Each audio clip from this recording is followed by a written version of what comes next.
Добрый день, меня зовут Великина Виктория. Тема моего доклада о романе стихах Александра Сергеевича Пушкина и Евгения Онегина. Перевода Гаврила Ивановича Макарова, Женщина на русский язык и Петра Хвинкая на чувашский язык. В чем заключается гипотеза? Практически многие не знакомы с переводами произведений художественной литературы с русского на родной язык. В школьных программах не изучаются такие произведения.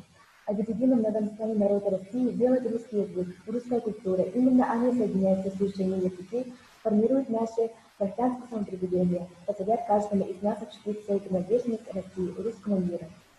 Почти все писатели переводили произведения Пушкина на родной язык. Среди них чувашский поэт Петр Хузангай перевел на свой язык.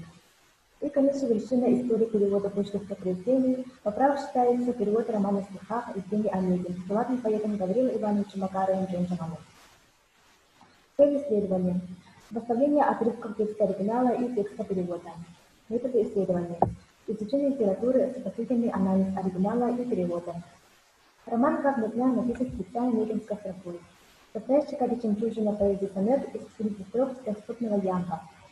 Путем сопоставления оригинала с переводом мы должны выяснить, сумели сохранить Джон Чан и Петр Хузангай онегинскую строку. Александр Сергеевич Пушкин использовал четырехстопный ямб. Ударение в чувашском языке определяется наличием или отсутствием слабогласных «о», Если конечные слоги заняты слабыми гласными, то ударение перемещается к началу слова. В этом творчестве Петра Хузангая преобладающей размером является ямб. И в переводе Хузангай также, как и позже, использовал четырехстопный ямб. А в якутской литературе не существует стихотворного размера, так как отсутствует ударение.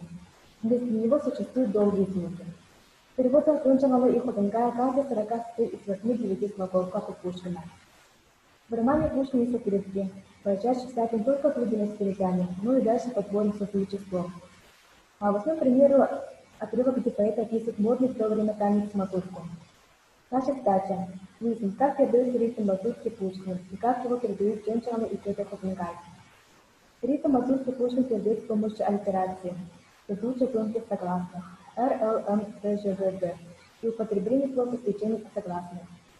Гаврил Иванович Макаров передает стремительность ритмической мазурки языкоподражательными словами, характерными для якутского языка Хабарган Бачакан. Кроме того, из 15 слов в отрывке только с 3 словами буквы «С» слов «Побулук Салага». А мастер художественного перевода Петр Хузангай передает ритм мазурки с помощью аллитерации и глагольными движениями. Таким образом, сравнив тонику оригинала и переводов, мы приходим к выводу, что якутские и чувашские поэты придерживались порядка рифмовки оригинала знаменитых онегинских строк. Александр Сергеевич Пушкин и Петр Хузангай использовали четырехстопный ямб, и поэты даже подобрали созвучие слов. Использовали аллитерацию в подражательных словах, нашли слова, отражающие национальный колорит эпохи, и выяснили, как эти слова даны в переводе. Спасибо за внимание.